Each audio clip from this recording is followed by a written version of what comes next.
আমাদের যে প্রশ্ন ছিল সেটা ছিল হচ্ছে find the frequency of the wave. একটা ইকুয়েশন দেওয়া আছে 10 to the power 6 sin 942 t। তো আমরা জানি জেনারেল যে ফরম্যাট সেটা হচ্ছে এরকম, এখানে একটা ওয়েভের সেটা হচ্ছে A M sin omega t. তো এই ইকুয়েশনের সাথে যদি আমরা রিলেট করি তাহলে এখানে আমি দেখতে পাই যে আমার ওমেগার মান হচ্ছে 942। আচ্ছা, এখন ওমেগা সমান কত? ওমেগা সমান হচ্ছে টুয়াইস পাই এফ। তাহলে এই টুয়াইস পাই এফ সমান হচ্ছে 942। এখান থেকে আমাকে বললো যে এফ এর মান বের করো। তো আমার এফ কত আসছে? দেখো 150 হার্টজ। ঠিক আছে? আচ্ছা, এরপরে যেটা ছিল এরপরে ছিল হচ্ছে আমাদেরকে বললো যে একটা ভোল্টেজের ইকুয়েশন দেওয়া আছে। তো বলতেছে যে বলতেছে যে এই যে ওয়েভ শেপ যে ইকুয়েশন সাইনোসয়েডাল ভোল্টেজ হবে। তো তো ক্ষেত্রে বলছে যে এই হাফ সাইকেল করতে কতটুকু সময় লাগে। তো প্রথমে আমরা আগেরটার মতো করে এটা হচ্ছে ওমেগা 157। তো ওমেগা সমান যদি 157 হয় তাহলে ফ্রিকোয়েন্সির মান কত হবে?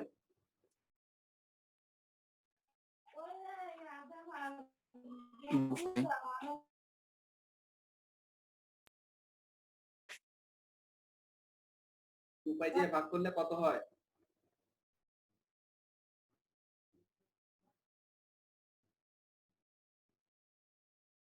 25 এর কাছাকাছি বলুন। 25 এর কাছাকাছি। 25.9 25.9 মানে হচ্ছে 25 এর কাছাকাছি। আমরা 25 ধরি। 25 প্রায়। হ্যাঁ, তার মানে হচ্ছে তার ফ্রিকোয়েন্সি হচ্ছে কত? 25। অর্থাৎ 1 সেকেন্ডে 25 বার সে পূর্ণ কম্পন সম্পন্ন করে। তো পূর্ণ কম্পন যদি 25 বার হয়, 25 বার যদি পূর্ণ কম্পন হয় তাহলে হাফ সাইকেল কয়টা হবে? এটা একটা হাফ সাইকেল, এটা একটা হাফ সাইকেল, পুরোটা মিলে হচ্ছে একটা কমপ্লিট সাইকেল। এরকম কমপ্লিট সাইকেল তুমি পাবা হচ্ছে 25 টা। তাহলে হাফ সাইকেল পাবা 50 টা। 50 টা পাবা 1 সেকেন্ডে। কিন্তু ফ্রিকোয়েন্সি হচ্ছে 25 হার্টজ। তো 50 টা যদি 1 সেকেন্ডে পাও তাহলে ওই ক্ষেত্রে 1 সেকেন্ডের জন্য কতটুকু সময় লাগে সেটা হচ্ছে আমাদের অ্যান্সার। এটা হচ্ছে 0.02। ক্লিয়ার? আচ্ছা। এরপরে দেখো, এরপরে প্রশ্ন ছিল আমাদের পিরিয়ড অফ ইচ ওয়েভফর্ম। প্রত্যেকটা ওয়েভফর্মের পিরিয়ড বের করতে বলছে। জানি পিরিয়ড যেটা টি টি ইকুয়ালস টু হচ্ছে কত? 1 কি না? জি স্যার। আচ্ছা, এভাবে করা যায়, এভাবেও বের করা যায়। অথবা তুমি এভাবেও বের করতে পারো যে একটা কমপ্লিট সাইকেল, একটা কম সাইকেল যতক্ষণে কমপ্লিট হয়। তো এটা একটা কমপ্লিট সাইকেল। এই পুরো একটা কমপ্লিট সাইকেল কমপ্লিট হইতে বা একটা হাফ সাইকেল অর্থাৎ শুরু এবং শেষ এতটুকুর জন্য যতটুকু সময় লাগে এই সময়টাকে বলা হয় তার পর্যায়কাল। এখানে তো ফ্রিকোয়েন্সি দেওয়া নাই। তাহলে আমি এই ফরমেশন দিয়ে বের করতে পারবো না। আমাকে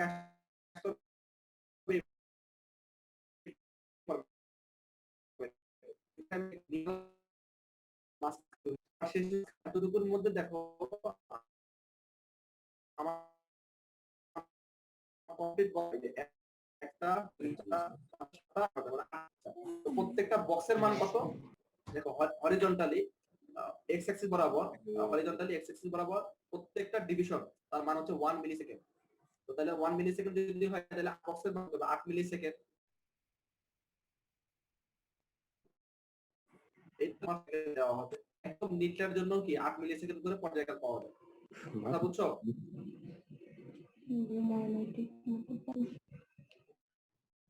জি স্যার।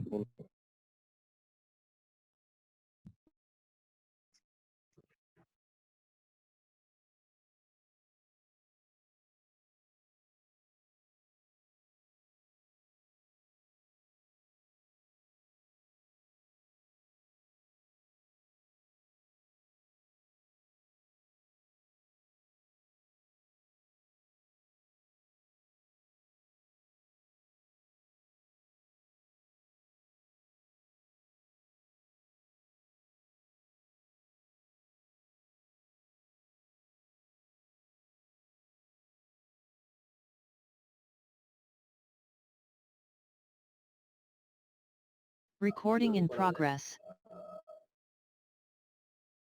আচ্ছা, আমি এখান থেকে ধরি। আমার এই যে নীল কালারের এটা শুরু হইছে এখান থেকে ধরে নিলাম। এখান থেকে শুরু হইছে। আর এই শেষ হইছে কোথায়? এই শেষ হচ্ছে এখানে। ওকে। আচ্ছা। আর লাল কালার যেটা সে শুরু হইছে কোথায়? এখানে। লাল কালার শুরু হইছে এখানে। শেষ হইছে মনে করো আরো পরে গিয়ে। তাহলে এখন আমাকে প্রথমে কনসিডার করতে হবে যে আসলে নীল এবং লাল একজন আরেকজনের কত পরে শুরু হয়েছে। আমি এখানে দেখতে পারলাম যে ১, ২, ৩, ৪, ৪.৫ অর্থাৎ 4.5 মিলি সেকেন্ড। আমার কথা কি বুঝতেছো? স্যার শুরু হওয়াটা বুঝলাম না। লালের শুরু হওয়াটা বুঝি না। বলতেছি, এটা সবসময় কি তার পজিটিভ দিক থেকেই কনসিডার করবো? As you wish. তবে তুমি যদি আহ, একটার জন্য যদি নেগেটিভ থেকে কল্পনা করো তাহলে কিন্তু নীলটার জন্য তোমাকে নেগেটিভ থেকে কল্পনা করতে হবে। তো সাধারণত নেগেটিভটা কল্পনা করা হয় না। সাধারণত কল্পনা করা হয় পজিটিভ, কারণ পজিটিভটা আগে শুরু হয় তো।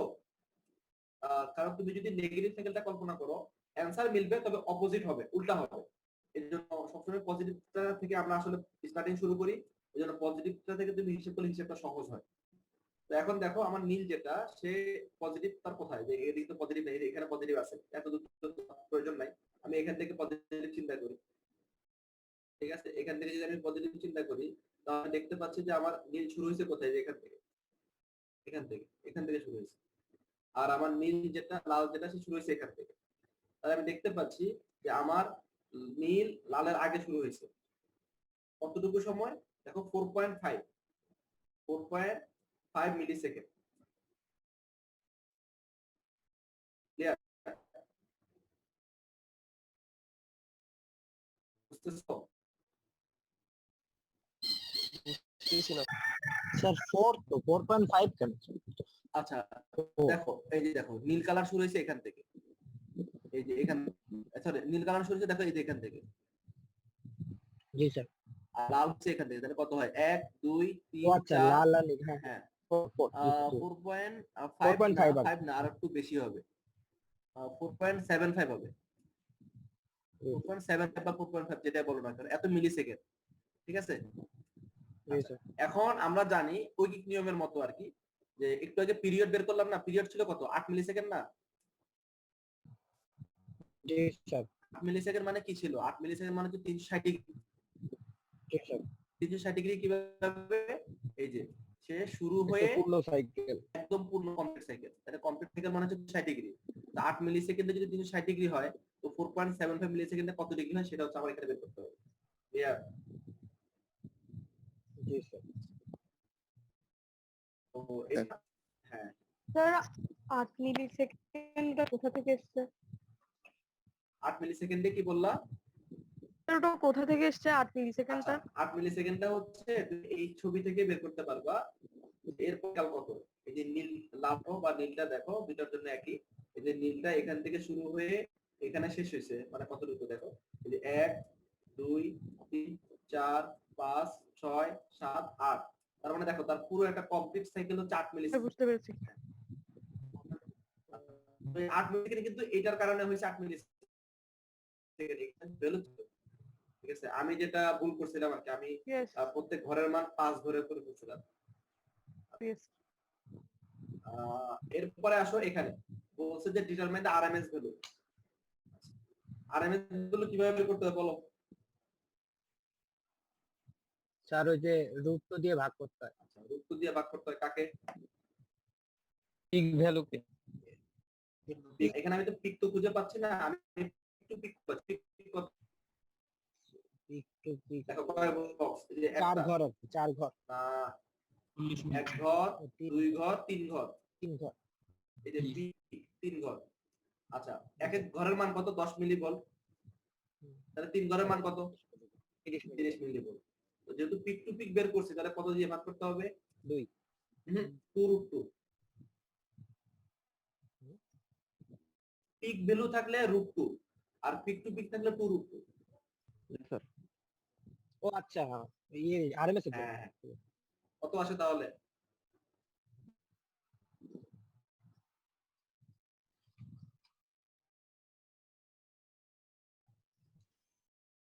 এটা আসে 0.011। জি স্যার 0.01 ঠিক আছে ঠিক আছে। এরপরে আসো এখানে বলছে ফাইন্ড দ্য এভারেজ ভ্যালু। আচ্ছা আমরা জানি এভারেজ ভ্যালুর জন্য আমার প্রথমে হচ্ছে তার এরিয়া আন্ডার দা কার্ভ। প্রথমে আসো এটার এরিয়া আন্ডার দা কার্ভ। এটা কি ত্রিভুজ তো নাকি কি হবে? কিন্তু ভূমি গুণ আচ্ছা আচ্ছা হাফ ইনটু ভূমি। ভূমি কত এখানে?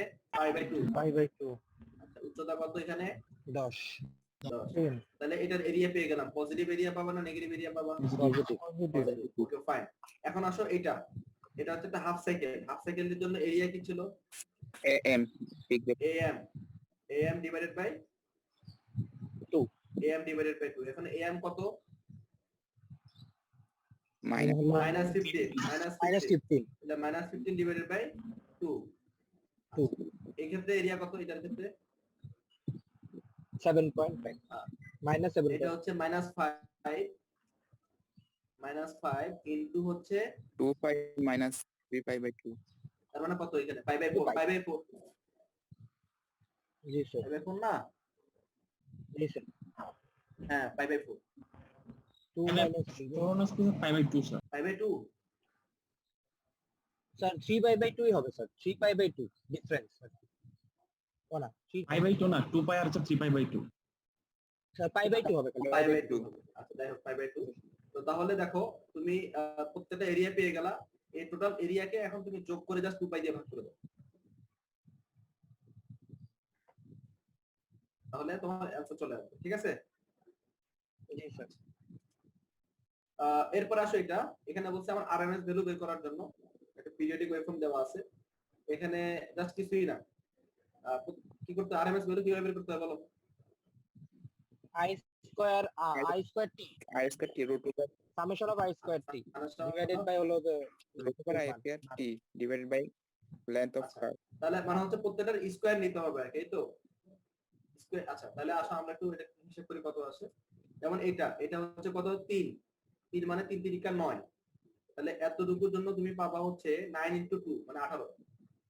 ওকে এরপরের অংশ যেটা এটা হচ্ছে 2 2 4 2 স্কয়ার এটা 4 * 2 8। ওকে তারপরে এতটুকু হচ্ছে কত? 1 স্কয়ার মানে হচ্ছে 1 1 * 2 মানে 2। ঠিক আছে? এখন এখানে হচ্ছে -2। তারপরে এখানে হচ্ছে কত? 9 * 2 = -18। আবার এখানে হচ্ছে কত? -8 তাই না?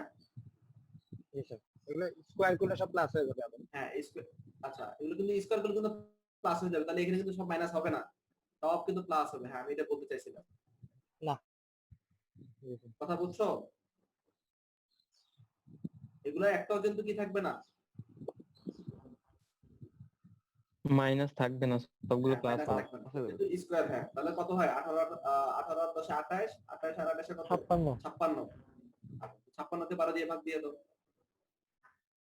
4.67 হ্যাঁ 4.67 এই যে এটা সি। ও ক্যান্সার তো ভুল দিয়েছে স্যার হবে না হ্যাঁ রুট তো স্যার ভিকে করতে হবে আগে। আচ্ছা এখানে তো ইকুয়েশনটা কি ছিল? ইকুয়েশনটা বলো তো। ইকুয়েশনটা কত ছিল?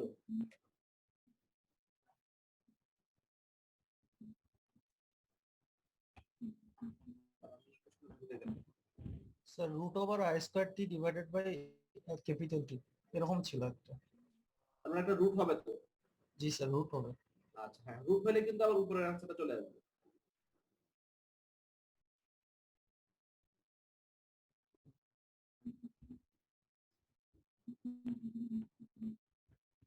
এই যে এটা ছিল না? পুরোটার উপর হ্যাঁ অর্থাৎ টোটালটার উপরে রুট হবে। ঠিক আছে? 2.16 হ্যাঁ 2.16 এটা তো আমাদের হিসাব ঠিকই আছে। 2.16 এটা 4.67 তো আমি তোমাদেরকে কনফিউজ করার জন্য দিছি। আমি তো এখন নিজেই কনফিউজ হয়ে গেল। আচ্ছা এরপরে এটা ছিল যেটা এটা ছিল হচ্ছে ইন্ডাকটিভ সার্কিট। তো আমি বলছি যে আউটপুট এটার একটা হচ্ছে ভোল্টেজ কত হবে। এখানে ভোল্টেজ কত হবে? তো প্রথমে আমরা দেখতে পাচ্ছি যে এখানে ফ্রিকোয়েন্সি হচ্ছে 100 কিলোহার্টজ, হিউজ। তো আমরা জানি এক্সেল, এটার একটা হচ্ছে যদি ইন্ডাকটিভ রিঅ্যাকট্যান্স এক্সেল সমান হচ্ছে কি twice by F into L. এখন তুমি যদি এখানে যদি 100,000 দেখো 100 কে মানে 100,000, 100,000 এর সাথে কিছু একটা যদি গুণ করো একটা হিউজ পরিমাণে অ্যামাউন্ট পাবা তুমি, মনে করো লাখের কাছাকাছি।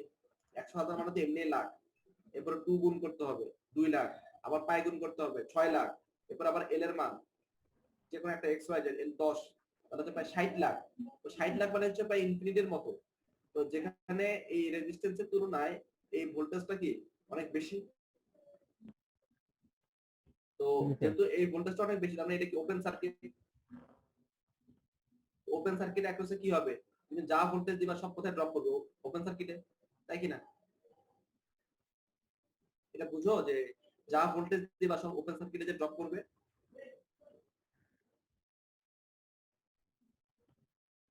এই জিনিসটা কি বুঝো? না সেটা বুঝতে পারিনি। ওপেন সার্কিট হলে যে আচ্ছা সব ভোল্টেজ ড্রপ করে এটা বুঝতে পারতেছো না? No sir. আচ্ছা আচ্ছা আগে অ্যানসারটা বলে নি, তাহলে অ্যানসার কত হবে? অ্যানসার যদি সব ভোল্টেজ যদি ড্রপ করে অ্যানসার কত? 10 ভোল্ট না? তাহলে অ্যানসার কিন্তু 10 ভোল্টই হবে। আচ্ছা এটা বুঝে নাও। এখন আমি একটু বুঝাই যে ওপেন সার্কিট হলে আসলে কি হয়। যেমন মনে করো তুমি একটা ভোল্টেজ সাপ্লাই দিচ্ছ, কথাটা বুঝে নিও। তো আমরা জানি প্যারালালি ভোল্টেজ কি হয়, সমান হয় নাকি সমান হয় না? সমান হয় স্যার। সমান হয়। এখন মনে করো দেখো এই সার্কিটের এই প্রান্ত অর্থাৎ এই অংশটা হচ্ছে এই ভোল্টেজ সোর্সের প্যারালাল বলা যাবে, যেহেতু দেখো এদের মধ্যে কমন পয়েন্ট আছে। আমার কথা কি বুঝতেছো? জি স্যার। তার মানে আমি বলতে পারি দেখো যদিও এটা ওপেন, ব্যাপারটা বোঝার চেষ্টা করো, এটা ওপেন ঠিক আছে, আমি মেনে নিচ্ছি ওপেন, কিন্তু আমি যদি এখানে মাপতে যাই, কোনো কিছু মাপতে যাই, তখন দেখা যাবে এই প্রান্তই তো আমি মাপবো, তো এই প্রান্ত আবার এটার এই প্রান্ত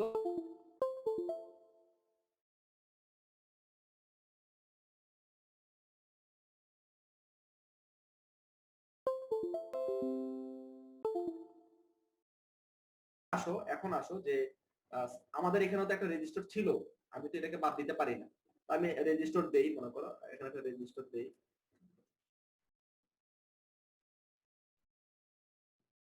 সার্কিটটা তো এখন দেখতে এরকম, তাই কি না? ঠিক আছে না? জি স্যার।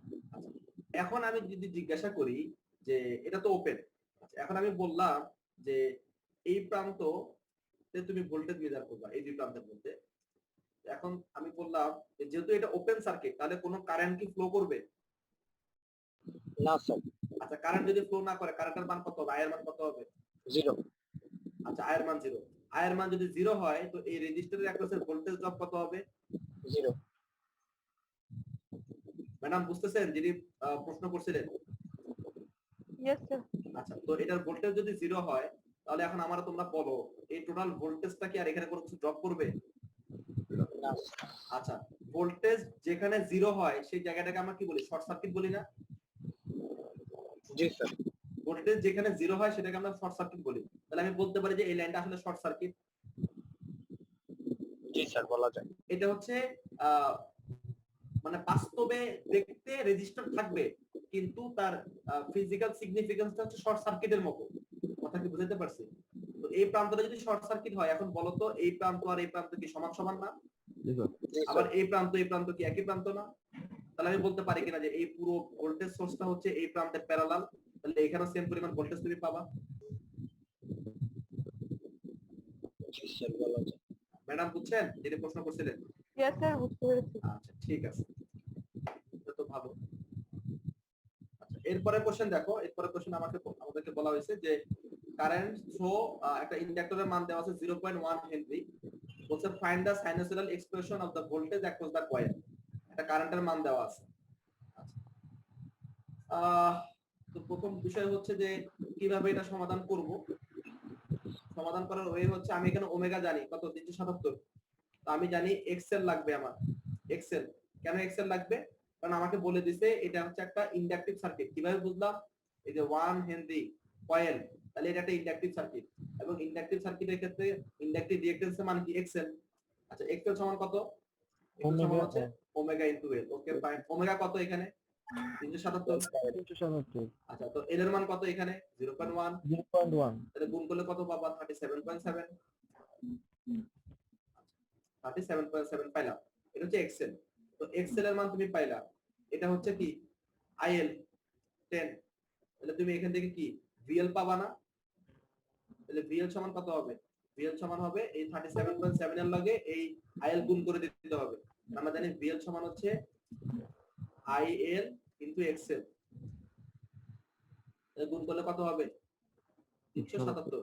আচ্ছা এটা তো গেল হচ্ছে অ্যামপ্লিটিউডের মান। এরপরে সাইন, এরপরে ওমেগা টি মানে 377 টি।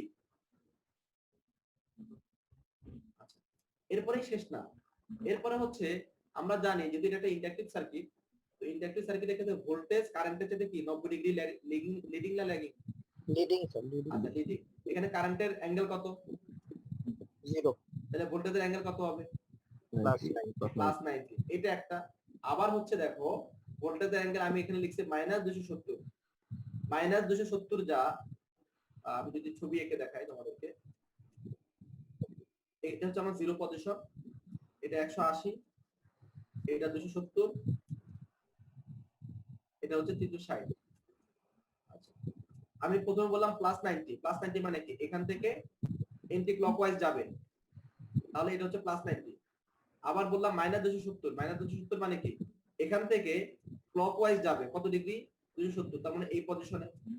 দেখো তো আমি প্লাস 90 বলে আর -270 বলে দুইটা কি একই অবস্থান বোঝাচ্ছে না? কথা বুঝতেছো? স্যার আপনার লেখাটা একটু ভুল হয়েছে না স্যার? 180 270 আর 360 ক্যান্টিনে মিস করে গেছে। বুঝি নাই। স্যার 270 তো উপরে হবে। আচ্ছা আচ্ছা আচ্ছা হ্যাঁ ওইটা তো ভুল হয়েছে। আরে ওইটা ভুল হয়েছে। পুরোটা লিখতে হবে 0 90 180 270। ঠিক আছে? এবার ঠিক আছে। তো এখান থেকে 0 থেকে প্লাস 90 হচ্ছে এন্টি ক্লকওয়াইজ যাবে, সেটা যা। আর -270 মানে হচ্ছে ক্লকওয়াইজ যাবে, এটা হচ্ছে এখান থেকে 270 মানে সেটা একই পজিশন। এজন্য অ্যানসার হচ্ছে কি বোথ অফ দ্য কারেক্ট। মানতে পারবেন? মানতে পারো নাই? আমাদের কেন? ঠিকানা নাই স্যার, আগে ঠিকানা নাই স্যার। এগুলো তো তোমরা ইন্টারমিডিয়েটে ট্রিগোনোমেট্রির ম্যাথে করে আসার কথা। এত ঠিকই কোয়েশ্চেন দিলে স্যার বুঝবো কিভাবে স্যার? এমনি টাইমের উপর প্যারা ছিলাম। একটা করে 1 মিনিট টাইম পেয়ে নিয়েছি। আচ্ছা দেখি তোমাদের আমি আরেকটা সিটি দিব, আমি বুঝতে পারছি তোমাদের পরীক্ষা ভালো হয়। আচ্ছা এরপরে আসো, এখানে বলতেছি যে what is the circuit combination of the following output waveform. আচ্ছা এই আউটপুট ওয়েভফর্মটা দেখে তোমাকে বলতে হবে সার্কিটটা আসলে কি রকম ছিল। আমরা দেখতে পাচ্ছি এটা হচ্ছে আমার কারেন্টের ওয়েভফর্ম যে শুরু হয়েছে এখান থেকে, আর আমার এটা হচ্ছে ভোল্টেজের ওয়েভফর্ম যা শুরু হয়েছে এখান থেকে, তাই কিনা? স্যার আচ্ছা তো যদি এটা হয়ে থাকে তাহলে এখানে বলো তো লিডিং কে ল্যাগিং কে?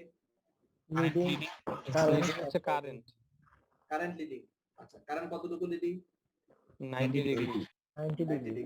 আচ্ছা তাহলে কে হবে এখানে ইন্ডাকটিভ? হ্যাঁ রেজিস্টিভ সার্কিট। রেজিস্টিভ কেন? রেজিস্টিভ তো 0 হবে। তো জিরো ক্যাপাসিটর। ক্যাপাসিটি ক্যাপাসিটি জি স্যার ক্যাপাসিটি ক্যাপাসিটি কারণ ক্যাপাসিটি হ্যাঁ ক্যাপাসিটি হচ্ছে কারেন্ট হচ্ছে কি লিডিং, তাই না? বুঝতেছো? জি স্যার। এখানে জি, একটা স্যার। এখানে একটা ইন্টারেস্টিং ব্যাপার তোমাদেরকে বলি। মনে করো যে আমি এখানে লিখলাম আরসি এবং আরএল। আসলে আরসি এবং আরএল মানে হচ্ছে ব্যাপারটা একটু খেয়াল করো, একটা ছবি এঁকে দেখায়। যখন রেজিস্টিভ তখন হচ্ছে 0 মানে এখানে 0 অ্যাক্সিস বরাবর থাকবে। যখন ইন্ডাকটিভ শুধু ইন্ডাকটিভ তখন হচ্ছে কোথায় থাকবে? এখানে থাকবে 90 ডিগ্রি। তো যদি যদি বলে আর এবং এল তখন কই থাকবে বলো তো? এখানে না? কথা বুঝতেছো? আর এর জন্য হচ্ছে 0, এল এর জন্য হচ্ছে 90। যদি আর এবং এল দুইটাই থাকে তাহলে রেজাল্টেন্ট কি হবে? এরকম হবে না? বুঝছো? আচ্ছা একই রকম যদি আর এবং সি হয় তাহলে রেজাল্টেন্ট কোথায় হবে? এখানে হবে। এই যে আর এর জন্য এখানে, সি এর জন্য হচ্ছে এখানে। সি কি -90 তো আমরা ভোল্টেজ জি, স্যার। দেখাচ্ছি, আর ভোল্টেজ দেখাচ্ছি। তাহলে তোমরা সংক্ষেপে মাথায় রাখবা যে যদি 90 ডিগ্রি ফেজ ডিফারেন্স হয় তাহলে একেবারে কনফার্ম হয় সেটা পিওর ইন্ডাকটিভ নাহলে পিওর ক্যাপাসিটিভ। এরপরে দেখবো লিডিং কে, যদি কারেন্ট লিডিং হয় তাহলে ক্যাপাসিটিভ, ভোল্টেজ লিডিং হলে ইন্ডাকটিভ। কত কথা শেষ। এখন মনে করো দেখলাম যে 90 ডিগ্রি হয় নাই, 40 degree, 60 degree, 70 degree, 80 degree, 10 degree, 20 degree, pure 90 degree যেহেতু হয় নাই, তার মানে অবশ্যই সেখানে কি আছে, রেজিস্টর আছে। কথা বুঝতেছো? পিওর আরেকবার স্যার। আচ্ছা আমি বললাম পিওর 90 ডিগ্রি যদি ফেজ ডিফারেন্স, যেমন দেখো এখানে আমি দেখতে পাচ্ছি পিওর 90 ডিগ্রি ফেজ ডিফারেন্স, তার মানে আমি কনফার্ম যে এখানে শুধু ক্যাপাসিটর অথবা শুধু ইন্ডাক্টর থাকবে। এরপরে কে লিডিং কে ল্যাগিং এর উপরে আমি মানে ডিফাইন করব যে সেটা ক্যাপাসিটর না ইন্ডাক্টর। কথা শেষ। মনে করো যে আমার 90 ডিগ্রি ফেজ ডিফারেন্স না, কারেন্টটা শুরু হইছে এখান থেকে, কথা বলতে তাহলে কি 90 ডিগ্রি হলো না কত ডিগ্রি? মনে করি এটা প্রায় 70 ডিগ্রি। তো 70 ডিগ্রি যেহেতু হয়েছে, আমি বুঝতেছি যে এটাতে শুধু ইন্ডাক্টর বা শুধু ক্যাপাসিটর হবে না, অবশ্যই এখানে কি রেজিস্টর থাকবে। স্যার এখানে কি আমরা যখন আরসি নেব তখন ওটা ফোর্থ কোয়াড্রেন্টে থাকবে ডিগ্রিটা, আর যখন হ্যাঁ। আরএল নেব তখন ওটা ফার্স্ট কোয়াড্রেন্টে থাকবে? ফার্স্ট কোয়ার্টারে থাকবে। হ্যাঁ থ্যাংক ইউ। দেখো উপরের দিকে পজিটিভ, নিচের দিকে সি, নিচে কেন? নিচের দিকে সি হচ্ছে এল এর, আমরা ধরে নিচ্ছি এদিকে বি, বি এর জন্য ভোল্টেজের জন্য, এটা জাস্ট ভোল্টেজের জন্য। ভোল্টেজের জন্য রেজিস্টরের জন্য ভোল্টেজ এদিকে, আর ইন্ডাকটিভের ক্ষেত্রে ভোল্টেজ হচ্ছে কি 90 ডিগ্রি লিডিং, তাহলে এদিকে পাবা। আর ক্যাপাসিটরের জন্য হচ্ছে 90 ডিগ্রি ল্যাগিং, তাহলে এখানে পাবা। আচ্ছা বুঝ। আচ্ছা তো দেখো যেটা বলতেছিলাম, মনে করো 70 ডিগ্রি পাইছো, 70 ডিগ্রি যেহেতু পাইছো, কথাটা বুঝো, 70 ডিগ্রি যেহেতু পাইছো, তাহলে এতটুকু আমি বুঝতেছি যে এখানে শুধু ইন্ডাক্টর শুধু ক্যাপাসিটর কি হবে না, অবশ্যই অন্য কোনো কম্বিনেশন আছে। এই কারণে ডিগ্রির মানটা এক্সাক্ট 90 ডিগ্রি হয় নাই, তার চাইতে কম বা তার চাইতে বেশি হয়েছে।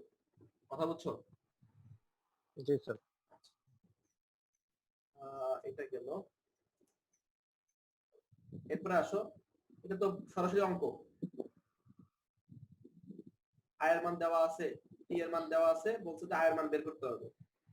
তো 5 মিলি সেকেন্ড বসায় দাও, তাহলে এখানে সাইন 500 ইনটু 5 মিলি সেকেন্ড গুণ করলে সাইনের মান যেটা হবে 5 সাইন, তার মান আছে 3। ঠিক আছে, এটা তো পারবা। এরপর হচ্ছে what is the relationship between this two equation. এটা তো তোমাদের একদম হুবহু তুলে দিছি, এজন্য এটা আমি এখন দেখাচ্ছি না। দুইটাতে দেখবা যে ফেজ ডিফারেন্স কি একই, মানে পার্থক্য হবে 0 ফেজ ডিফারেন্সে। দেখবা যে ভোল্টেজ এবং কারেন্ট আর ইন ফেজ একই ফেজে থাকবে। এরপরে হচ্ছে এই ইকুয়েশন, এটা তো বইয়ের অঙ্ক, find the effective value of the waveform, এটা দেখাচ্ছি না। আচ্ছা এখানে আসো, বলছে যে একটা আরএলসি সার্কিট, আরএলসি সার্কিট মানে কি, সেখানে রেজিস্টর আছে, ইন্ডাক্টর আছে, ক্যাপাসিটর আছে। ওকে, if we decrease the frequency that the maximum voltage can be found across the কোথায়। আচ্ছা আমি ছবি এঁকে দেই তোমাদের বুঝতে সুবিধা হবে।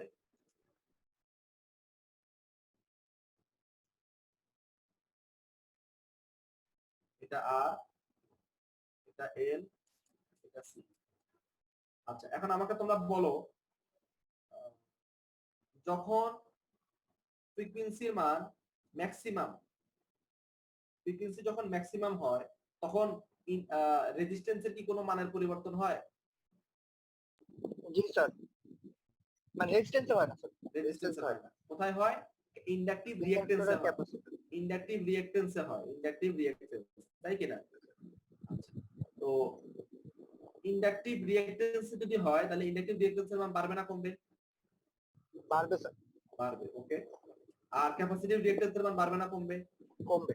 কমবে। ওকে, তো এই রিঅ্যাকট্যান্সের মান যদি বাড়ে তাহলে কি বলতে পারি যে এখানকার ভোল্টেজ ড্রপ বাড়বে। প্রশ্ন হচ্ছে স্যার কিভাবে, কিভাবে? কারণ দেখো এটা যদি সিরিজে কানেক্টেড, আরএলসি সিরিজে কানেক্টেড, তাহলে অবশ্যই প্রত্যেকটার মধ্যে দিয়ে কারেন্টের পরিমাণ কি সেম। জি স্যার। এটার একটা ভোল্টেজ পাবা তুমি আই ইনটু আর, আই এর মান তো সেম, আর এর মানের উপরে ডিপেন্ড করবে ভোল্টেজ। এটার ক্ষেত্রে পাবা কি আই ইনটু এক্সএল, এটার ক্ষেত্রে পাবা কি আই ইনটু এক্সসি। এখন এক্স এর মান তো 0, তাহলে এখানকার ভোল্টেজ ড্রপ 0। আর এর মান ফিক্সড, তাহলে এখানকার ভোল্টেজ ড্রপও কি ফিক্সড। আর এখানে হচ্ছে এক্সএল এর মান বাড়তেছে, তাহলে আই এর তাহলে এখানকার একটা হচ্ছে কি ভোল্টেজ বাড়বে। তাহলে দেখা যাচ্ছে আমরা যদি একটা আরএলসি সার্কিটের ফ্রিকোয়েন্সির মান বাড়াই তাহলে ভোল্টেজ ড্রপ বেশি কোথায় পাবো? অবশ্যই ইন্ডাক্টরে। আর ফ্রিকোয়েন্সির মান যদি কমাই তাহলে দেখা যাবে এর মান কমে যাবে আর এর মান বেড়ে যাবে, এক্স এর মান বেড়ে যাবে, তখন তুমি বেশিরভাগ ভোল্টেজ পাবো হচ্ছে ক্যাপাসিটর অ্যাক্রসে। বুঝছো? জি স্যার। এখানে আমি অনেক ভুল লিখছি। ও না, ভুল বলি নাই, আমি বলছি decrease the frequency, sorry decrease the frequency, frequency কমাইতেছি। ফ্রিকোয়েন্সি কমাইলে কি হয়, এটা বলতে ভুল করছি, ফ্রিকোয়েন্সি কমাইলে এর মান কমবে। আর স্যার এটা ক্যাপাসিটর ক্যাপাসিটর হবে, ক্যাপাসিটর হবে, হ্যাঁ হ্যাঁ ক্যাপাসিটর হবে, আমি ভুল বলছি, ডিক্রিজ বলছি, ডিক্রিজ ডিক্রিজ। তাহলে এখানে হচ্ছে টুয়াইস পাই এফসি। তো এফ এর মান যদি তুমি কমাও, এটার মান যদি কমে, তাহলে ওভারঅল এক্স এর মান কি হবে? বাড়বে না? তখন দেখা যাবে তুমি এক্সি অ্যাক্রসে অর্থাৎ ক্যাপাসিটর অ্যাক্রসে ভোল্টেজ বেশি পাবা। আচ্ছা, সর্বশেষ প্রশ্ন দেখো, আমাকে বলছে একটা ডিসি সাপ্লাইয়ের জন্য ক্যাপাসিটর কি হিসেবে কাজ করে। আচ্ছা, তোমরা আমাকে বলো, ওপেন সার্কিট, তোমরা আমাকে বলো ডিসির ফ্রিকোয়েন্সি কত? ফ্রিকোয়েন্সি নাই তো স্যার, এটা তো মানে তাহলে ফ্রিকোয়েন্সি 0, ফ্রিকোয়েন্সি নাই মানে কত? ফ্রিকোয়েন্সি কত? 0। 0। ফ্রিকোয়েন্সি যদি 0 হয়, এক্সএল সমান কি টুয়াইস পাই এফএল, তাহলে এর মান কত? 0। ইম্পিডেন্স যদি 0 হয় তাহলে সেটা কি শর্ট সার্কিট না open circuit? Short circuit. Short circuit, তাহলে ইন্ডাক্টর হয়ে যাবে শর্ট, ইন্ডাক্টর হচ্ছে শর্ট। ওকে, এখন আসো এক্সি, এক্সি সমান কত? এক্সি সমান হচ্ছে 1 বাই টুয়াইস পাই এফসি। আচ্ছা, এফ এর মান যদি 0 হয় তাহলে এক্সি এর মান কত? ইনফিনিটি। ইনফিনিটি কখন? ওপেন না শর্ট? ওপেন। ওপেন, তাহলে এটার আনসার হচ্ছে ওপেন সার্কিট। ক্লিয়ার? তো এই হচ্ছে মোটামুটি তোমাদের কোশ্চেনের সলিউশন, আশা করি তোমরা বুঝতে পারছো। আচ্ছা, এখন আমরা পড়ায় আসি।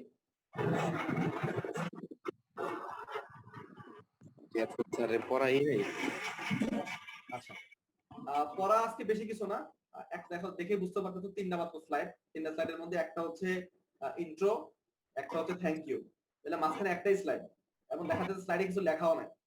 তো আসলে স্লাইড ভিডিও আছে, একটা ভিডিও আছে, হ্যাঁ একটা ভিডিও আছে, একটু সবাই মনোযোগ সহকারে ভিডিওটা দেখবা, তোমাদের জন্য খুব যত্ন সহকারে আমি ভিডিওটা কালেক্ট করছি। প্রথমে আমি একটু বলে নিই আসলে ভিডিওটা কিসের। যেমন দেখো, আমি তোমাদেরকে একটু দেখাচ্ছি তোমাদের সিলেবাস।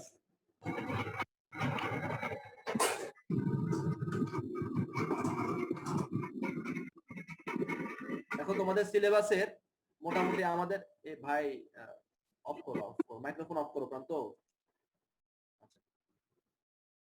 যেটা বলতেছিলাম, তোমাদের দেখো সিলেবাসের মোটামুটি আমাদের সবকিছু কভার করা শেষ।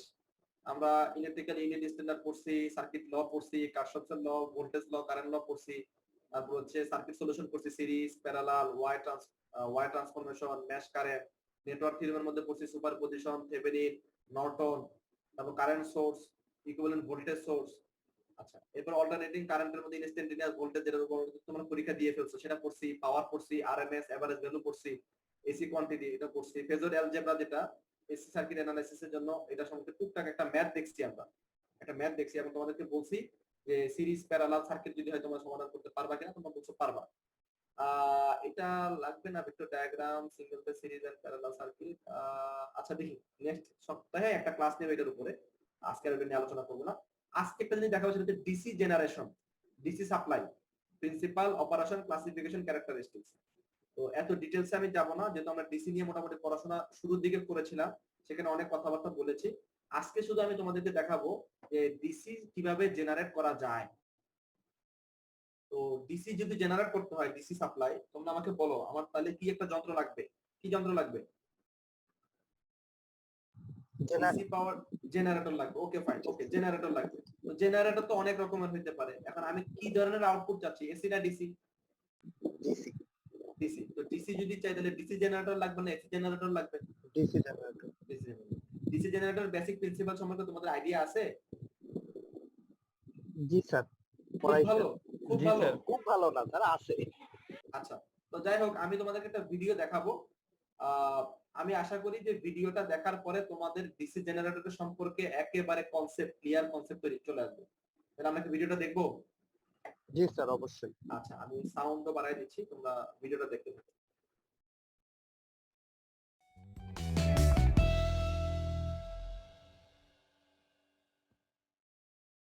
Hi and welcome back to my YouTube channel. Have you ever wondered how DC generator works? And what are the basic parts of a DC generator? This video will give you the answers to these questions. আচ্ছা, আমি একটু interfere করি, sorry. এটা হচ্ছে দাঁড়াও। শুরুতে সে হচ্ছে কি কি এখানে আছে একটা ডিসি জেনারেটরের মধ্যে তা দেখাচ্ছে আমাদেরকে। দেখো, ম্যাগনেটিক ফিল্ড, এই যে নর্থ পোল সাউথ পোল, তারপর আর্মেচার কয়েল, এই যে সবুজ কালারের এটা হচ্ছে আর্মেচার কয়েল, তারপরে হচ্ছে নর্থ পোল গেল সাউথ পোল গেল, এই যে ব্রাশ, এই দেখো নীল কালারের এটা হচ্ছে ব্রাশ, আর এটা হচ্ছে কম্যুটেটর। কম্যুটেটরের কাজ কি, বাকিগুলোর কাজ কি? এটা হচ্ছে গ্যালভানোমিটার বা অন্যভাবে বলতে পারো ভোল্টমিটারও বলতে পারো, যেটাই বলো না কেন। আচ্ছা, আমরা এরপর দেখি। We will start with the basic parts of the elementary DC generator.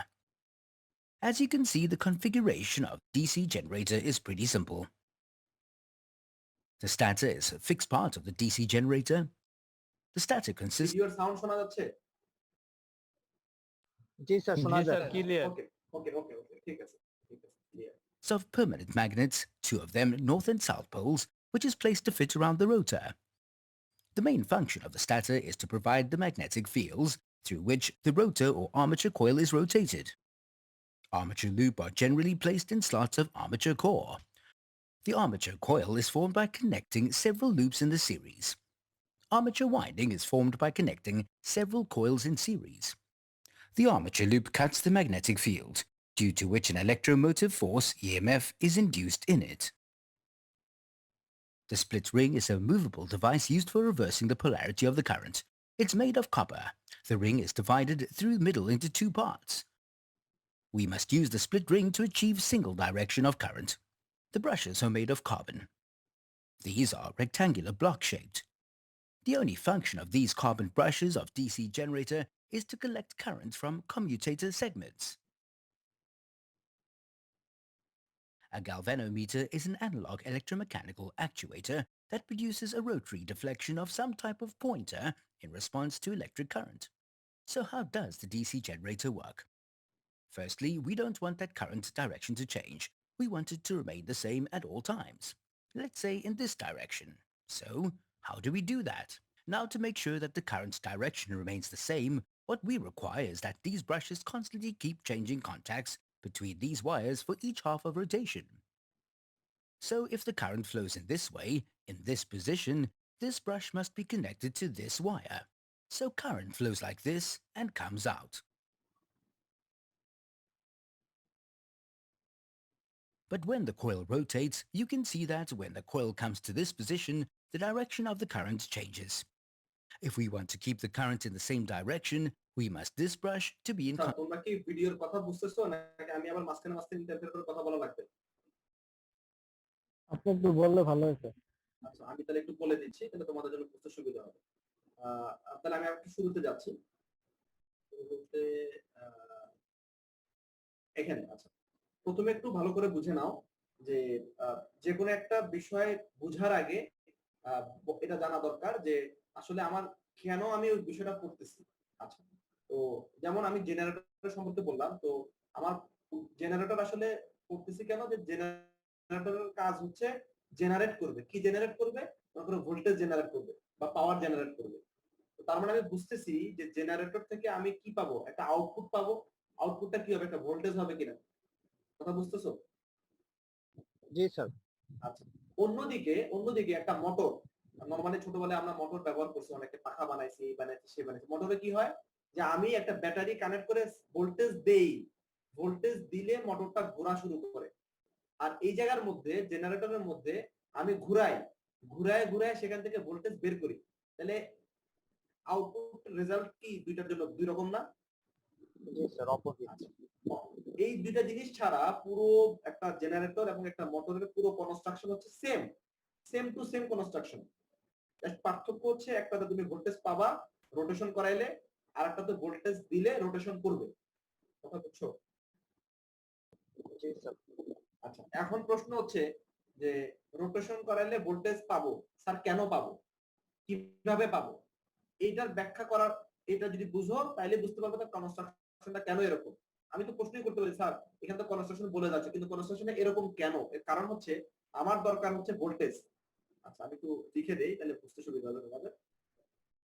আমার দরকার হচ্ছে ভোল্টেজ, আমার ভোল্টেজ লাগবে, করব কি, রোটেট করাবো।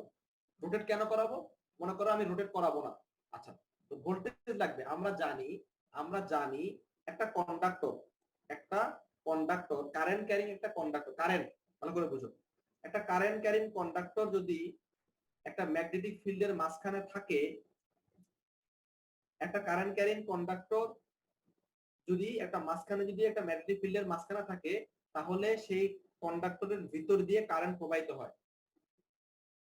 এটা শুনছো কখনো এই কথা? জি স্যার, আমাদের ডিসি মোটর আর ডিসি জেনারেটর যখন সঞ্জয় স্যার পড়াইছিল তখন এগুলো বলেছিল। আচ্ছা ঠিক আছে, উনি তো বলছে, তাহলে তোমরা শুনছো। তাহলে আরেকটু সহজভাবে বলি, আমরা এটা নরমালি জানতাম যে একটা নরমাল তার, একটা তারের মধ্য দিয়ে যদি কারেন্ট প্রবাহিত হয়, দেখা গেছে একটা তারের মধ্যে দিয়ে কারেন্ট প্রবাহিত হলে এই তারের চারপাশে যদি তুমি ম্যাগনেট রাখো, ওই ম্যাগনেটটা নড়াচড়া করে। এই কথাটা শুনছিলে কখনো? জি স্যার, তারের চারপাশে ম্যাগনেট রাখলে একটা সিকোয়েন্স সেটে যায়। এটা তাহলে তোমরা একটু প্র্যাকটিক্যালি করে দেখবা। একটা তারের মধ্য দিয়ে যদি কারেন্ট যায়, সেই তারের পাশে একটা ম্যাগনেট যদি তুমি রাখো, সেই ম্যাগনেটটা নড়াচড়া করবে। প্রশ্ন হচ্ছে কেন? এটা প্রমাণ করতে গিয়ে একজন সায়েন্টিস্ট বলতেছে এর কারণ হচ্ছে একটা তারের মধ্য দিয়ে যদি কারেন্ট প্রবাহিত হয়, তাহলে এই তারের চারপাশে ম্যাগনেটিক ফিল্ড তৈরি হবে। কিভাবে তৈরি হবে? এই যে সার্কুলেটিং ম্যাগনেটিক ফিল্ড, এই যে এরকম। এই ম্যাগনেটিক ফিল্ডের ডিরেকশন কিরকম হবে? সে বলতেছে তারের কারেন্ট যদি নিচের দিকে নামে, আমাদের ডান হাতের বৃদ্ধাঙ্গুলি দিয়ে কারেন্টের ডিরেকশনের দিকে ধরলে, বাকি আঙ্গুলগুলো দিয়ে তারটাকে পেঁচায় রাখলে যে ডিরেকশন হয়, সেই ডিরেকশন হবে হচ্ছে কি, ম্যাগনেটিক ফিল্ডের ডিরেকশন। তার মানে আমার ম্যাগনেটিক ফিল্ডটা কি এভাবে যাবে। আমার কথা বুঝতেছো সবাই? জি স্যার। আচ্ছা, তো এই কনসেপ্টের ঠিক অপোজিট কনসেপ্ট আমি কি বলতে পারি? আমি বলতে পারি যে একটা ম্যাগনেটিক ফিল্ড এক জায়গায় আছে, সেখানে যদি একটা তার রাখা হয়, তাহলে সেই তারের মধ্যে একটা ভোল্টেজ ইনডিউসড হবে, বা তারের মধ্যে দিয়ে একটা কারেন্ট প্রবাহিত হবে। কথা তো একই। জি স্যার, মানে কথা বুঝতে opposite। পারছি? ঠিক অপোজিট ঘটনা। হ্যাঁ, তো ওই কনসেপ্টটাকে কাজে লাগিয়ে দেখা গেল যে আমি যদি একটা তার পাই আর সেখানে যদি আমার ম্যাগনেটিক ফিল্ড থাকে, তাহলে সে তারের মধ্যে ভোল্টেজ ইনডিউসড হতে পারে, তাই কিনা? তবে তবে এই ভোল্টেজ ইনডিউস হওয়ার জন্য একটা কন্ডিশন আছে। সেই কন্ডিশনটা কি? সেই কন্ডিশনটা হচ্ছে অবশ্যই ফ্লাক্স বা যে ম্যাগনেটিক ফিল্ড, সেটাকে অবশ্যই টাইম ভ্যারিং ম্যাগনেটিক ফিল্ড হইতে হবে, d∅dt। আমার কথা কি বুঝছো?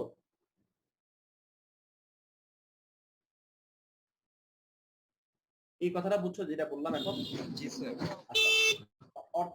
অর্থাৎ তারের মধ্যে তুমি এই যে বললাম না যে কারেন্ট গেলে চারপাশে ম্যাগনেটিক ফিল্ড তৈরি হবে, কথা ঠিক আছে।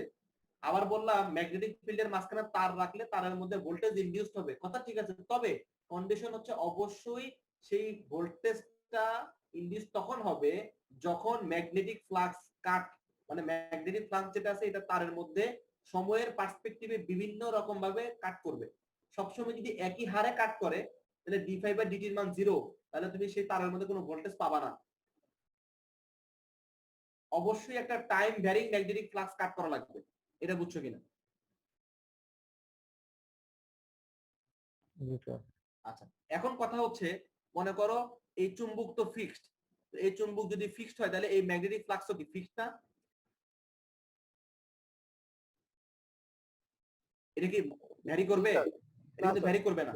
তো মাঝখানে একটা আর্মেচার মানে কারেন্ট ক্যারিং কন্ডাক্টর, এই যে কন্ডাক্টরটাকে তুমি এই শেপ করে এভাবে রাখছো, এটাও মনে করো ফিক্সড। তো একই হারে যদি কোনো টাইম ভ্যারিং ফ্লাক্স যদি কাট না করে, কোনো ভোল্টেজ ইনডিউস হবে না স্যার। তাহলে এখন কাজ কি? কাজ দুইটা, হয় তুমি ম্যাগনেটকে ঘোরাও, আর্মেচারকে স্থির রাখো, অথবা আর্মেচারকে ঘোরাও, ম্যাগনেটকে স্থির রাখো, তাইলেই তো টাইম ভ্যারিং ম্যাগনেটিক ফ্লাক্স পাবা, তাই কিনা? তো এই জন্য জেনারেটরের মধ্যে দেখা যায় যে ম্যাগনেটটাকে ফিক্স রাখা হয় আর আর্মেচারটাকে রোটেট করা হয়, তাহলে আর্মেচারটা যদি মাঝখান দিয়ে রোটেট করে সে বিভিন্ন মানের ফ্লাক্স কাট করবে, সেখান থেকে তুমি বিভিন্ন মানের ভোল্টেজ ইনডিউস হবে। বুঝাতে পারছি? স্যার এখন আমি যদি তোমাদেরকে জিজ্ঞাসা করি একটা ডিসি জেনারেটরের আউটপুট কি, এসি না ডিসি? ডিসি এবং মায়ের এসি ইনিশিয়াল আউটপুট হচ্ছে, হ্যাঁ ইনিশিয়াল আউটপুট হচ্ছে এসি। প্রশ্ন হচ্ছে স্যার কিভাবে? কারণ হচ্ছে তোমার ফ্লাক্স কাট করতেছে টাইম ভ্যারিং ম্যাগনেটিক ফ্লাক্স, মানে কি d∅dt। ফ্লাক্স কাট যদি টাইম ভ্যারিং হয় তাহলে ইনডিউসড ভোল্টেজ কি হবে? টাইম ভ্যারিং হবে না? d∅dt, মানে এটাই তো। আমার কথা বুঝছো? তার মানে যেহেতু ফ্লাক্স কাট টাইম ভ্যারিং, তাহলে অবশ্যই ইনডিউসড ভোল্টেজও কি time varying voltage. Time varying voltage মানে কি এসি না ডিসি? এসি। তাহলে দেখা যাচ্ছে তুমি একটা ইনিশিয়াল জেনারেটরের, সেটা যে জেনারেটরই হোক, আউটপুট পাবা ডিসি এসি, কিন্তু যেহেতু আমার ডিসি লাগবে, ডিসি জেনারেটরের মধ্যে এমন কিছু কনফিগারেশন করা হয় যেন এসিটা ডিসি হয়ে যায়, আর এটার জন্যই ব্যবহার করা হয় কম্যুটেটর সেগমেন্ট, আর এখানে ইউজ করা হচ্ছে স্লিপ রিং। কথা বুঝছো? আচ্ছা, তাহলে এখন আমরা ভিডিওর বাকি অংশটা দেখি।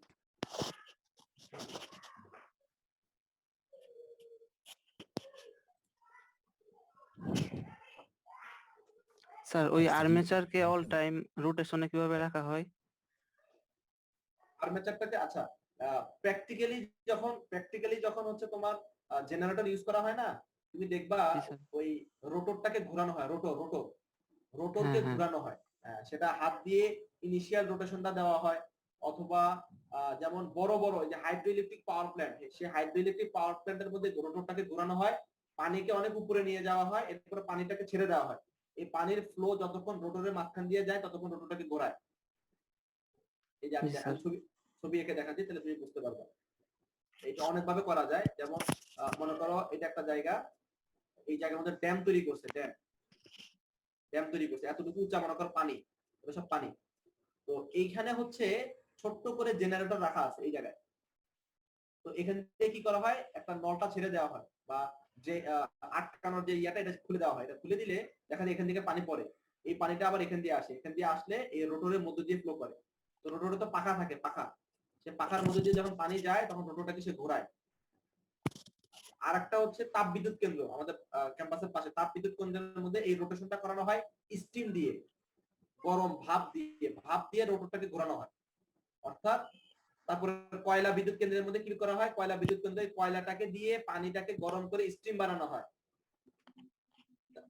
আমার কথা কি বুঝাইতে পারছি তোমাদেরকে? আর ডিজেল ইঞ্জিন জেনারেটর যেটা, সেখানে ডিজেলকে পুরাইয়া সেখানে স্টিম জেনারেট করা হয়, যাতে আমার ওই রোটরটাকে ঘোরানো হয়। অর্থাৎ মূল কাজ হচ্ছে এই আর্মেচারটাকে ঘোরানো বা রোটরকে ঘোরানো। স্যার বিয়ে বাড়িতে যখন ওইটাকে ঘোরানো হয়, এটার ভিতরে কি ডিজেল দেওয়া হয় না? হ্যাঁ, ওখানে ডিজেল দেওয়া হয়, ডিজেল দিয়ে হচ্ছে সে ভিতরে কাজ করে। পারমাণবিক বিদ্যুৎ কেন্দ্রটা কিভাবে? পারমাণবিক বিদ্যুৎ কেন্দ্রে হচ্ছে নিউক্লিয়ার এনার্জি, ওখানে হচ্ছে যে স্টিম করে না। হ্যাঁ, ওখানেও স্টিম করে, স্টিম ওখানেও করে, স্টিম দিয়ে ঘোরানো হয়। তবে স্টিমটা তৈরি করার জন্য তোমার এখানে যেমন তাপবিদ্যুৎ কেন্দ্রে কি হয়, হিট দিয়ে বা ডিজেল দিয়ে হিট দিয়ে, অথবা কয়লা বিদ্যুৎ কেন্দ্রে কয়লা দিয়ে হিট দিয়ে তোমার হচ্ছে গরম করা হয়, পানিটাকে স্টিম বানানো হয়। আর নিউক্লিয়ার পাওয়ার প্ল্যান্টে হচ্ছে নিউক্লিয়ার এই এনার্জি দিয়ে তোমার হিট করা হয়, ওই এনার্জিটা অনেক হিউজ পরিমাণ।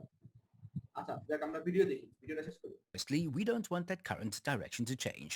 We want it to remain the same at all আচ্ছা, times. ওইখানে বলতেছে Let's say in যে আমরা দেখতে পাচ্ছি যে যেহেতু ডিসি জেনারেটর, তার মানে কি একই দিকে আমার আউটপুট লাগবে। আচ্ছা, একই দিকে আচ্ছা ধরো এখানে সরি, একই দিকে আউটপুট লাগবে মানে কি? আমি বললাম যে ইনিশিয়াল আউটপুট আমরা এরকম পাচ্ছি না, এটা তো এসি পাচ্ছি, আমার লাগবে ডিসি। তো ডিসি হলে অবশ্যই আমাকে কি রকম হতে হবে, এরকম হতে হবে না? মানে একই দিকে আসতে হবে না? তো একই দিকে কখন পাবা? একই দিকে তুমি যখন পাবা, যখন পুরো এই আর্মেচারটা যতবারই ঘুরুক না কেন, কারেন্টের ডিরেকশন যদি একই দিকে থাকে, তাহলে তুমি একই দিকে ভোল্টেজ পাবা। আদারওয়াইজ তুমি একই দিকে ভোল্টেজ পাবা না। এটা বুঝছো কিনা? তো একই দিকে ভোল্টেজটা রাখার জন্যই হচ্ছে এখানে কিছু কথা বলবে যে কিভাবে একই দিকে ভোল্টেজটাকে রাখা যায়। এটা দেখো, this direction. So, how do we do that? Now, to make sure that the current direction remains the same, What we require is that these brushes constantly keep changing contacts between these wires দেখো for each খেয়াল half. রাখো এই যে নীল কালারের মধ্য দিয়ে কারেন্টটা ভিতরে ঢুকতেছে, বেগুনি কালার দিয়ে কারেন্টটা বাইরে বের হচ্ছে। দেখো এরপরে দেখো কি হয় Of rotation. যখন এটা ঘুরবে। So if the current flows in this way, in this position, this brush must be connected to this দেখো, wire. এই So পথে current যাবে। flows like this and comes out. But when the coil rotates, you can see এখন that দেখো যখন কয়েলটা ঘুরে গেছে, ভালো করে খেয়াল করো, কয়েলটা এখানে ছিল, নীল কালার দিয়ে কি হচ্ছে, বেগুনি কালার দিয়ে বের হচ্ছে আর নীল কালারে ঢুকতেছে। এখন কোনো কারণে এই বেগুনি কালারটা যদি এখানে চলে আসে, আমরা বলো তো তাহলে বেগুনি কালার দিয়ে কি বের হবে না ঢুকবে? ঢুকবে স্যার। ঢুকবে। তাহলে উল্টা হয়ে গেল না কারেন্টের ডিরেকশন? জি স্যার। জি এটা স্যার। এখানে বলতেছে দেখো। But when the coil rotates, you can see that when the দেখো, coil comes to this direction উল্টা হয়ে position, গেছে। the direction of the এখন current এটা দিয়ে ঢুকতেছে, changes. এটা দিয়ে বের হচ্ছে। If we want to keep the current in the same direction, we must this brush to be in contact with this wire. Right. And then again, when the coil comes to this position, again the direction of the current changes, and again we want this brush to come in contact with this wire. Probably we তার মানে already এখন learned. বিষয়টা কি? বিষয়টা একটু খেয়াল করো, আমি একটু সহজ করে দেই। বিষয়টা হচ্ছে এখান দিয়ে তো কারেন্ট যাচ্ছে আর এখান দিয়ে কারেন্ট বের হচ্ছে। এখন শুরুতে নীল কালার এখানে ছিল, তার মানে কি এই কারেন্টটাই আলটিমেটলি ততক্ষণ পর্যন্ত ঠিক আছে। এটা দিয়ে যেটা বের হচ্ছে তাহলে বেগুনি দিয়ে বের হচ্ছে, এটাও ঠিক আছে। আচ্ছা ওকে। এখন যখন সে ঘুরে বেগুনি কালারটা এখানে চলে আসছে, মনে করো এখন এখানে বেগুনি কালার, এখানে মনে করো এখন বেগুনি কালার, বেগুনি কালারটা যদি এখন এখানে থাকে, এখন এখানে কি হওয়ার কথা? বাইরে আসার কথা না? জি স্যার। কিন্তু ওরা বলতেছে যদি আমার বাইরে আসবে না, কখন? যদি আমি এর সাথে বেগুনিটাকে কানেক্ট করে রাখতাম, তাহলে বাইরে আসতো না।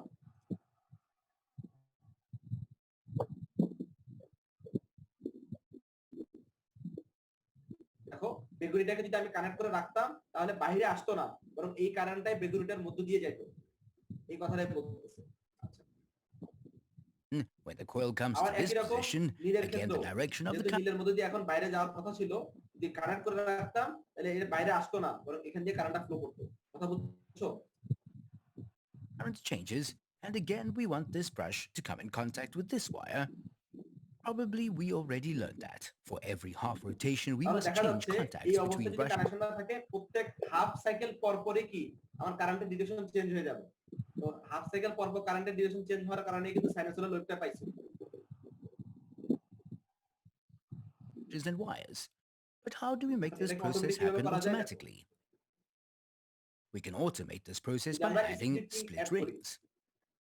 Split rings, as the name suggests, is a ring মাঝখানে that ফাঁকা is split থাকবে। in between, giving two half rings with the same gap in between.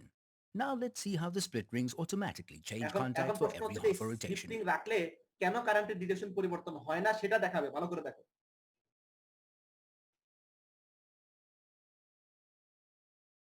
So right now this brush is in contact with this half part of the split ring, এই প্রান্তের সাথে violet connected, color. তাহলে When কারেন্টটা the এই coil পদ্ধতি দিয়ে rotates যাচ্ছে। and comes to this position, the direction of the current changes, and this brush now is in contact with the other half part of the split. একটু একটু ভালো করে খেয়াল করো, এখানে একটু বোঝার বিষয় আছে। যতক্ষণ বেগুনির সাথে কানেক্টেড, খেয়াল করো বেগুনির সাথে কে কানেক্টেড? এই ব্রাশটা। এই ব্রাশটা বেগুনির সাথে কানেক্টেড হওয়ার কারণে এই তারের মধ্য দিয়ে কারেন্টটা যাচ্ছে, যাচ্ছে। ওকে ওকে ফাইন।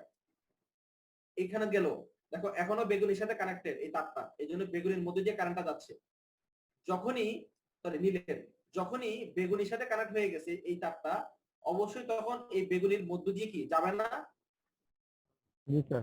তার মানে দেখা যাচ্ছে আমি যদি স্লিপ রিং এভাবে ইউজ করি, তো প্রত্যেকবারই কি এই ব্রাশের সাথে কি এই স্লিপ রিং তো কানেক্টেড, তো ব্রাশের সাথে যখন স্লিপ রিংটা কানেক্টেড হবে তখন সেই তারের মধ্য দিয়ে কি কারেন্টের ডিরেকশনটা ওইমুখী হবে। দেখো The other half part of the split ring, pink color. This arrangement provides that current flows in the same direction. Again, as the coil comes to this position, finishing another half a rotation, you can see that this is only changed contact. Brush is in contact again with the violet color just কন্ট্যাক্টটা half change part of হচ্ছে, split ring. Direction কিন্তু same থাকতেছে।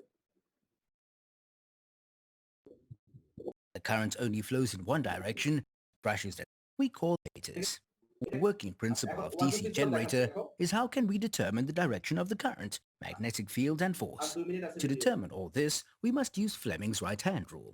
So we will explain how can we use Fleming's right-hand rule. As you can see, the rotation of the coil is clockwise, and the force acting on part of the coil AB pushing that part of the coil প্রশ্ন upwards. হচ্ছে So to কেন আর্মেচারটা ডান এই যে এইভাবে ঘুরবে clockwise কেন ঘুরবে সেটা দেখাবে এখন। know the direction of the induced current, we the apply the Fleming's Fleming's right-hand right-hand rule. How do we do that? We place our right hand so that the thumb points up, showing the direction of the force.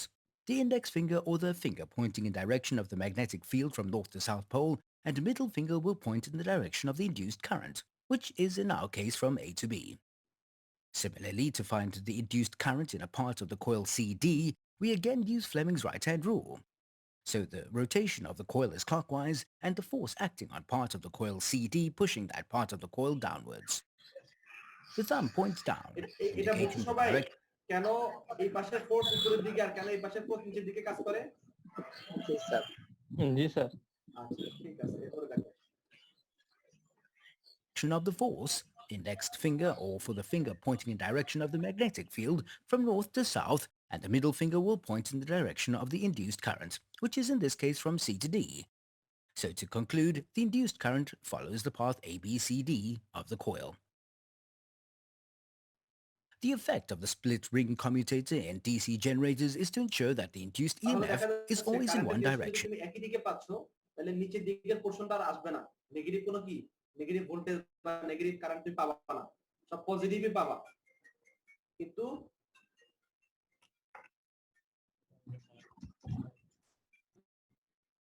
Class নিচ্ছি class শেষ করে জানাচ্ছি class শেষে জানাচ্ছি class নিচ্ছি তো